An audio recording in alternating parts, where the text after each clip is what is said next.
BJP ಪಾಳ್ಯದಲ್ಲಿ Vijayendra ಅವರ ವಿರುದ್ಧವಾದ ಧ್ವನಿ ಅಸಮಾಧಾನ ದಿನೇ ದಿನೇ ಹೆಚ್ಚಾಗ್ತಾ ಇದೆ. ಇದೆಲ್ಲವನ್ನ ಗಮನಿಸಿ ವಿಜಯೇಂದ್ರ ಅವರು ಸ್ವಲ್ಪ ಮೆತ್ತಗಾದ್ರ ಅನ್ನೋ ಅನುಮಾನ ಕೂಡ. ಪಕ್ಷದಲ್ಲಿ ವಿರೋಧ ಹೆಚ್ಚಾಗ್ತಾ ಇರುವ ಬೆನ್ನಲ್ಲೇ ವಿಜಯೇಂದ್ರ ಅವರು ಕೂಡ ತಣ್ಣಗಾಗ್ತಾ ಇರೋ ರೀತಿಯಲ್ಲಿ ಭಾಸವಾಗ್ತಾ ಇದೆ. ನಾನು ಮುಂದೆ ಅನೇಕ ವಿಚಾರಗಳಲ್ಲಿ ತಿದ್ಕೊಳ್ಳೋ ಅವಕಾಶಗಳಿದೆ, ತಿದ್ಕೊಳ್ತೇನೆ, ಎಲ್ಲರ ಜೊತೆ ಮಾತನಾಡ್ತೇನೆ ಅಂತ ವಿಜಯೇಂದ್ರ ಮಾತನಾಡಿದ್ದಾರೆ. ಶ್ರೀರಾಮುಲು ಜೊತೆ ಕೂಡ ಮಾತನಾಡ್ತೇನೆ, ಅವತ್ತೂ ಮಾತನಾಡಿದೆ, ಮರುದಿನ ಕೂಡ ಮಾತನಾಡಿದ್ದೇನೆ, ಏನೇ ಸಮಸ್ಯೆ ಇದ್ರೂ ಕೂಡ ಕುಳಿತು ಮಾತನಾಡಿ ಬಗೆಹರಿಸಿಕೊಳ್ತೇವೆ ಅಂತ ವಿಜಯೇಂದ್ರ ಪ್ರತಿಕ್ರಿಯೆ ನೀಡಿದ್ದಾರೆ. ಈ ರೀತಿ ಹೇಳಿಕೆಗಳನ್ನು ಕೊಡ್ತಕ್ಕಂಥದ್ದು ಖಂಡಿತ ಇದು ಪಕ್ಷಕ್ಕೂ ಕೂಡ ಗೌರವ ತಂದುಕೊಡೋದಿಲ್ಲ, ಅವ್ರಿಗೂ ಕೂಡ ಗೌರವ ತಂದುಕೊಡೋದಿಲ್ಲ.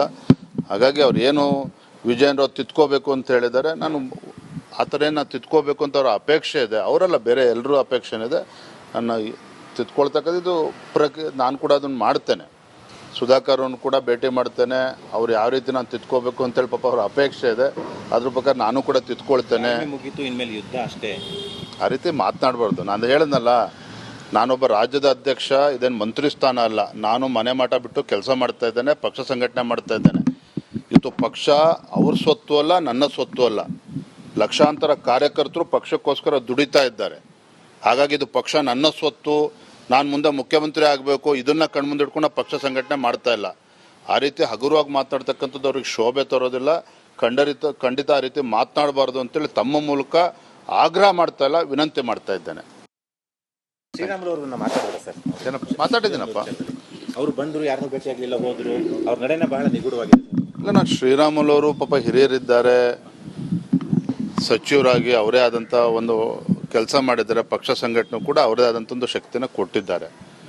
ನಾನು ಕೋರ್ ಕಮಿಟಿ ಆದ ನಂತರ ನಾನೇ ಅವತ್ತು ಕೂಡ ಮಾತನಾಡಿದ್ದೇನೆ, ಮರುದಿನನೂ ಕೂಡ. ಯಾಕೆ ಮಾಧ್ಯಮದಲ್ಲಿ ಬಂದಾಗ ರಾಜ್ಯದ ಅಧ್ಯಕ್ಷನಾಗಿ ಮಾತಾಡ್ತಕ್ಕ ನನ್ನ ಕರ್ತವ್ಯ. ಕೋರ್ ಕಮಿಟಿಲಿ ಆಗಿರ್ತಕ್ಕಂಥದ್ದನ್ನು ಮಾಧ್ಯಮ ಮುಂದೆ ಚರ್ಚೆ ಮಾಡಬಾರ್ದಿತ್ತು ಅಂತೇಳಿ ನಾನು ಕೂಡ ಮನವಿ ಮಾಡಿದ್ದೇನೆ. ಮತ್ತು ಏನೇ ಸಮಸ್ಯೆ ಇದ್ರೂ ಎಲ್ಲ ಹಿರಿಯರು ಕೂತು ಬಗೆಹರಿಸ್ಕೊಳ್ಳೋಣ ಅನ್ನೋ ಮಾತನ್ನು ಕೂಡ ನಾನು ಮಾತನಾಡಿದ್ದೇನೆ ಶ್ರೀರಾಮುಲು ಅವ್ರನ್ನ. ಬಿಜೆಪಿ ಪಕ್ಷದಲ್ಲಿ ಆಗ್ತಾ ಇರುವ ಎಲ್ಲ ಬೆಳವಣಿಗೆಗಳು ಹಾಗೆ ಜಿಲ್ಲಾಧ್ಯಕ್ಷರ ನೇಮಕಾತಿ ವಿಚಾರದಲ್ಲಿ ಎದ್ದಿರುವ ಅಸಮಾಧಾನ ಎಲ್ಲ ವಿಚಾರಕ್ಕೆ ಸಂಬಂಧಪಟ್ಟಂತೆ ಸರ್ ವಿಶ್ವನಾಥ್ ಪತ್ರಿಕಾಗೋಷ್ಠಿಯನ್ನ ಕರೆದಿದ್ದಾರೆ, ಮಾತನಾಡ್ತಿದ್ದಾರೆ, ಕೇಳೋಣ. ಆದ್ರೆ ನಿನ್ನೆ ನೀವು ಮಾತಾಡಿರೋದು ರಾಜ್ಯಾಧ್ಯಕ್ಷರ ಬಗ್ಗೆ, ಸಂಘಟನೆ ಬಗ್ಗೆ, ವ್ಯವಸ್ಥೆ ಬಗ್ಗೆ ಏಕಪಕ್ಷೀಯವಾಗಿ ಎಲ್ಲರೂ ತಗೊಂತಾರೆ. ರಾಷ್ಟ್ರೀಯ ನಾಯಕರು ಇಲ್ವಾ ಅಲ್ಲಿ? ರಾಷ್ಟ್ರೀಯ ನಾಯಕರ ಹತ್ರ ಈಗ ಹೋಗಿ ನಡ್ಡಾ ಅವ್ರ ಹತ್ರ ಮಾತಾಡ್ರಿ, ಅಮಿತ್ ಶಾ ಅವ್ರ ಹತ್ರ ಮಾತಾಡ್ರಿ, ಮುಂದಿನ ಅಧ್ಯಕ್ಷರು ಬೇಡ ನಾನೇ ಆಯ್ತೀನಿ ಅಂತ ಹೇಳ್ರಿ. ಬೇಡ ಅಂದವ್ರು ಯಾರು? ಪಕ್ಷ ಯಾರನ್ನ ಅಧ್ಯಕ್ಷರು ಮಾಡ್ತಾರೋ ಅವ್ರು ಏನು ಹೇಳ್ತಾರೋ ಕೆಲಸನ ಮಾಡ್ತೀವಿ. ಏನೇ ಅಸಮಾಧಾನ ಇರ್ಬೋದು, ಏನೇ ಇರ್ಬೋದು. ಅದರಲ್ಲಿ ನಾವು 46 ವರ್ಷ ಕಾರ್ಯಕರ್ತರು ಬಾಯಿ ಮುಚ್ಕೊಂಡಿದ್ದೀವಿ. ಇವತ್ತು ನೀವು MP ಮಾಡಬೇಕು ಅಂತಂದ್ರೆ ಸುಮ್ಮನೆ ಅಲ್ಲ, ನಿನ್ನ ದುಡ್ಡು ಪ್ರಭಾವ ಎಲ್ಲ ನಡೆಯಲ್ಲ. ನಾನು ಹೇಳ್ದಲ್ಲ, ನಿನ್ನ ಕ್ಷೇತ್ರದಲ್ಲೇ ನೀನು 22,000 ಓಟ್ ತಗೊಂಡಿರೋದು. ನೀವು ಕಳಸರಿ ಚುನಾವಣೆ ಸಂದರ್ಭದಲ್ಲಿ ಗೋರಿಬಿದ್ನೂರಲ್ಲಿ ಯಾರು ಸಪೋರ್ಟ್ ಮಾಡಿದ್ರಿ? ನೀವು ಬಿಜೆಪಿ ಕ್ಯಾಂಡಿಡೇಟ್ ಮಾಡಿದ್ರಾ? Congress candidate, independent candidate support ಮಾಡೋದು ಊರಿಗೆಲ್ಲ ಗೊತ್ತು. ಬಾಗೇಪಲ್ಲಿಯಲ್ಲಿ ಯಾರು ಸಪೋರ್ಟ್ ಮಾಡಿದ್ರಿ ನೀವು? ಪಾಪ ಮುನ್ರಾಜ್ ಅಂತೇಳಿ 63,000 ಓಟ್ ತಗೊಂಡ ಅವನು. ನೀನು ಯಾರಿಗೆ ಮಾಡಿದ್ದು? ಕಾಂಗ್ರೆಸ್ ಕ್ಯಾಂಡಿಡೇಟ್ ಸಪೋರ್ಟ್ ಮಾಡಿದೆ. ಹೊಸಕೋಟೆಯಲ್ಲಿ ಯಾರು ಸಪೋರ್ಟ್ ಮಾಡಿದೆ ನೀನು? ಕಾಂಗ್ರೆಸ್ ಕ್ಯಾಂಡಿಡೇಟ್ ಸಪೋರ್ಟ್ ಮಾಡಿದೆ. ದೇವನಹಳ್ಳಿಯಲ್ಲಿ ಯಾರು ಸಪೋರ್ಟ್ ಮಾಡಿದೆ ನೀನು? KH ಮುನಿಯಪ್ಪರು ಸಪೋರ್ಟ್ ಮಾಡಿದೆ. ಹೋಗಲ್ಲಿ ಕಾರ್ಯಕರ್ತನ ಕೇಳ್ರಿ. ನೀನು ಪಕ್ಷದ ಬಗ್ಗೆ ಮಾತಾಡ್ತಾ ಇದೆಯಾ ನೀನು? ಪಕ್ಷ ಅಂದ್ರೆ ತಾಯಿ ಇದ್ದಂಗೆ ಸುಧಾಕರ್ ಅವರೇ. ಇಷ್ಟ ಇದ್ರೆ ಇರೋ, ಇವೆಲ್ಲ ಮಾತಾಡಕ್ ಹೋಗ್ಬೇಡ, ಡ್ಯಾಮೇಜ್ ಮಾಡಕ್ ಹೋಗ್ಬೇಡ. ನಿನ್ನಂತವ್ರು ಲಕ್ಷಾಂತರ ಜನ ನಮ್ಮ ಪಾರ್ಟಿಯಲ್ಲಿ ಅವರೇ. ಈಗ ಅನೇಕ ಜನ ಪಾರ್ಟಿಗೆ ಹೊಸದಾಗಿ ಬಂದಿರೋರು ಪಕ್ಷದಲ್ಲಿ ಕೆಲಸ ಮಾಡ್ತಾ ಇಲ್ವಲ್ಲ ಕಡೆಗೆ. ಅವ್ರು ಹೇಳಿದ್ದೇನು, ನಾನು 4 ವರ್ಷ ಮನೇಲಿ ಕುತ್ಕೊಳಕ್ಕಾಗಲ್ಲ, ಬೇಜಾರಾಗ್ಬಿಟ್ಟೈತೆ, 4 ವರ್ಷ MP ಆಗ್ತೀನಿ ಅಂತ ಹೇಳಿದ್ ನೀವು. ನನ್ನ ಹತ್ರನೇ ಹೇಳಿದಿರಿ ನೀವು, ಕಾರ್ಯಕರ್ತರ ಹತ್ರ ಹೇಳಿದಿರಿ ನೀವು. ಅಂದ್ರೆ ನೀನು 4 ವರ್ಷ MP ಆಗೋದಕ್ಕೆ ಕಾರ್ಯಕರ್ತರು ಇಷ್ಟು ಶ್ರಮ ಪಡ್ಬೇಕಾಗಿತ್ತಾ? ಅಂದ್ರೆ ಮನೇಲಿ ಕುತ್ಕೊಳಕ್ಕಾಗಲ್ಲ ಅಂದ್ರೆ ನೀನು ಪೂರ್ತಿ ಅಧಿಕಾರ ನಿಮ್ಗೆ ಬೇಕಾ? ನಾನು 46 ವರ್ಷ ಇವತ್ತು ನಾನು ಮಂತ್ರಿ ಸ್ಥಾನ ಕೇಳಿಲ್ಲ. ನಾನು ಎಲ್ಲ ನಿಮ್ಗೆ ಬಿಟ್ಕೊಟ್ಟಿದೀನಿ. ಯಾಕಂದ್ರೆ ಪಕ್ಷಕ್ಕೆ ಬಂದಾಗ, ಸರ್ಕಾರ ಅಧಿಕಾರಕ್ಕೆ ಬಂದಾಗಂತ ಎಲ್ಲ ನಾವು ಯಾರು ಕೇಳಲೇ ಇಲ್ಲ. ಬಂದವರಿಗೆ ಕೊಡಿ ಸರ್ ಅಧಿಕಾರ, ನಮ್ಗೆ ಬರೀ ಗ್ರಾಂಟ್ ಕೊಡ್ರಿ ಅಂತ ಕೇಳಿದವರು. ಹೋಗು ಇವತ್ತು ಕಾಂಗ್ರೆಸ್ ಅಲ್ಲಿ ಮಾತಾಡು, ತಗೊಂತಾರೆ ನಿಮ್ಗೆ ಅಂತೇಳಿ. ಇಷ್ಟು ನೀವು ಕಳಸರಿ ಏನಾದರೂ ನಾವು ಅಧಿಕಾರಕ್ಕೆ ಬರಲಿಲ್ಲ ಅಂತಂದ್ರೆ, ನೀವು ಆ ಕೋವಿಡ್ ಅಲ್ಲಿ ಮಾಡಿದಂತ ಹಗರಣಗಳಿದೆಯಲ್ಲ, ಅವ್ಯವಹಾರ ಇದೆಯಲ್ಲ, ಇದು ಪ್ರಮುಖ ಕಾರಣ. ಗೊತ್ತಿರಲಿ ನೀವು.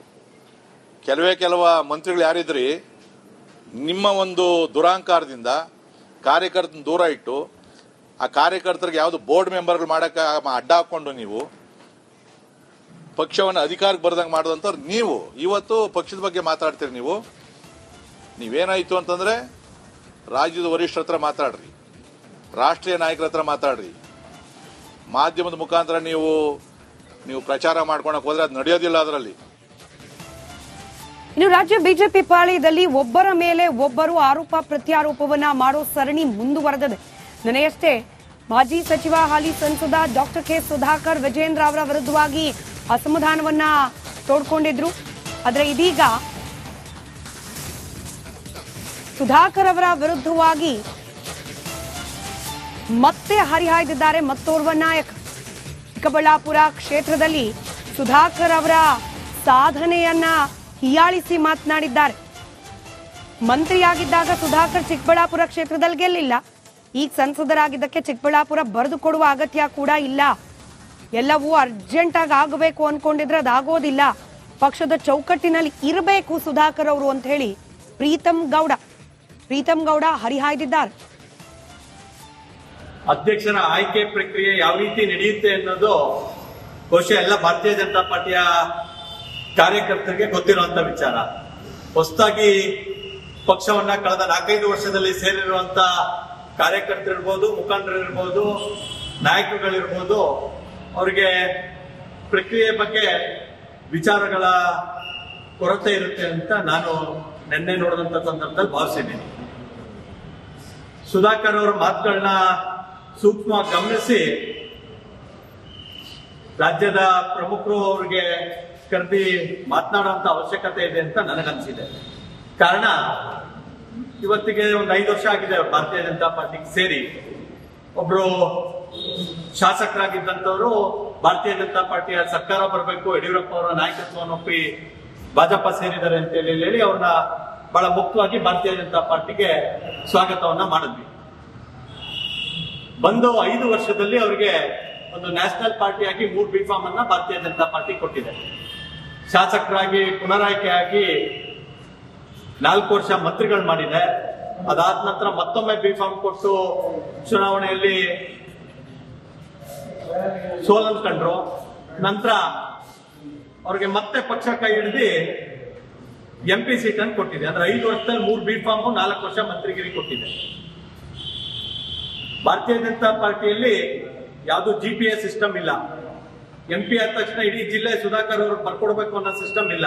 ಪ್ರೀತಂ ಗೌಡ ಹಾಸನ ಜಿಲ್ಲೆಯಲ್ಲಿ ಪ್ರಧಾನ ಕಾರ್ಯದರ್ಶಿ ಆಗಿದ್ದಾನೆ ಅಂತ ಹೇಳಿದ್ರೆ ಇಡೀ ಜಿಲ್ಲೆ ರಾಜಕಾರಣ ಪ್ರೀತಂ ಗೌಡ ನಿಂತದಲ್ಲಿ ಇರಬೇಕು ಅಂತ ಸರ್ವಾಧಿಕಾರಿ ಧೋರಣೆ ನಮ್ಮ ಪಕ್ಷದಲ್ಲಿ ನಡೆಯೋದಿಲ್ಲ, ನನ್ನೂ ಒಳಗೊಂಡಂತೆ.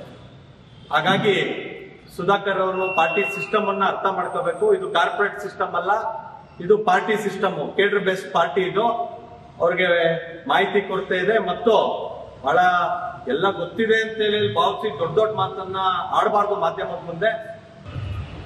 ಅಧ್ಯಕ್ಷರ ಆಯ್ಕೆ ಪ್ರಕ್ರಿಯೆ ಯಾವ ರೀತಿ ನಡೆಯುತ್ತೆ ಅನ್ನೋದು ಸಿದ್ದರಾಮಯ್ಯನವರ ವಿರುದ್ಧದ ಹೋರಾಟದ ವಿಚಾರಕ್ಕೂ ಕೂಡ ಯತ್ನಾಳ್ ವ್ಯಂಗ್ಯ ಭರಿತ ಪ್ರತಿಕ್ರಿಯೆಯನ್ನ ನೀಡಿದ್ದಾರೆ. ಯತ್ನಾಳ್ ಸಿಕ್ಕ ಪ್ರತಿ ವಿಚಾರಕ್ಕೂ ಕೂಡ ವಿಜಯೇಂದ್ರ ಅವರ ವಿರುದ್ಧವಾಗಿ ಮುಗಿ ಬೀಳ್ತಿದ್ದಾರೆ. ವಿಜಯೇಂದ್ರ ಅವರ ಭ್ರಷ್ಟಾಚಾರವೇ ತಾಂಡವಾಡ್ತಾ ಇದೆ.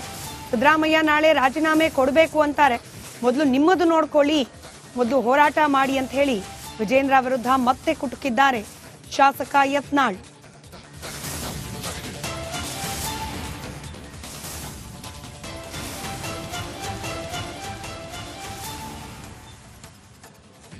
ದುರಂಕಾರ ಬಂದಿದೆಯಲ್ಲ, ಅದು ದುರಂಕಾರ ಇರ್ತಿತ್ತ? ಇಲ್ಲ. ಯಾಕಂದ್ರೆ ಇಷ್ಟು ದುಡ್ಡು ಆಗಿಬಿಟ್ಟಿದೆಯಲ್ಲ. ಬಹುಶಃ ಯಾವ ಮುಖ್ಯಮಂತ್ರಿನೂ ಮಾಡಿರ್ಲಿಕ್ಕಿಲ್ಲ, ಅಟ್ಟು ಮಾಡಿಬಿಟ್ರೆ ಅವ್ರು ಪಾಪ ಅವ ಮತ್ತೆ ಪಾದಯಾತ್ರೆ ಮಾಡ್ತಾನೆ 3 ಸಲ ಸಿದ್ದರಾಮಯ್ಯ ಬಿಡ್ತಾನೆ. ಇವ್ರ ಹಗಣೆ ಒದ್ದಾಡಿ ನಾರ್ಲಕತ್ತೈತಿ. ಈಗ ಹೋಗಿ ಸಿದ್ದರಾಮಯ್ಯನವ್ರು 3 ತಕ್ಷಣ ರಾಜೀನಾಮೆ ಕೊಡಬೇಕು. ಮೈಸೂರು ಮುಟ್ಟದ್ರೊಳಗಾಗಿ ರಾಜೀನಾಮೆ ಕೊಡ್ತಾರ. ಏನ್ರಿ ಮಾನ ಮರ್ಯಾದೆ ಇದೆ? ಯಾರು ಆ ಸಿದ್ದರಾಮಯ್ಯ ಅವ್ರೇನು ದಡ ಇವ ಯಾವ ಕೊಟ್ಟಿ ಸಹಿ ಮಾಡಿ ಅಂತ ತೆಗೆದ್ಬಿಟ್ರೆ ಕ್ಲೋಸ್ ಆಗ್ತೈತೆ ಫೈಲ್. ಅವರು ಮಾಡಲ್ಲಾಗ್ಯಾರ. ಯಾಕಂದ್ರೆ ಅವ್ರದ್ದು ಏನು ಇವ್ರ ಬೆಲೆ ಐತೋ ಗೊತ್ತಿಲ್ಲ, ಇವ್ರದ್ದು ಅವ್ರ ಬೆಲೆ ಏನೈತೋ ಗೊತ್ತಿಲ್ಲ, ಇವ್ರದ್ದು ಮ್ಯಾಗ ಏನೈತೋ ಗೊತ್ತಿಲ್ಲ. ಇವೆಲ್ಲ ನಾವು ಕ್ವಶನ್ ಮಾರ್ಕ್ ಅದ. ಇವತ್ತು ವಿಜೇಂದ್ರಗೆ ಎಷ್ಟು ದುಡ್ಡಿನ ದುರಂಕಾರ ಬಂದಿದೆಯಲ್ಲ, ಅದು ದುರಂಕಾರ ಇರ್ತಿತ್ತ? ಇಲ್ಲ. ಯಾಕಂದ್ರೆ ಇಷ್ಟು ದುಡ್ಡು ಆಗಿಬಿಟ್ಟಿದೆಯಲ್ಲ.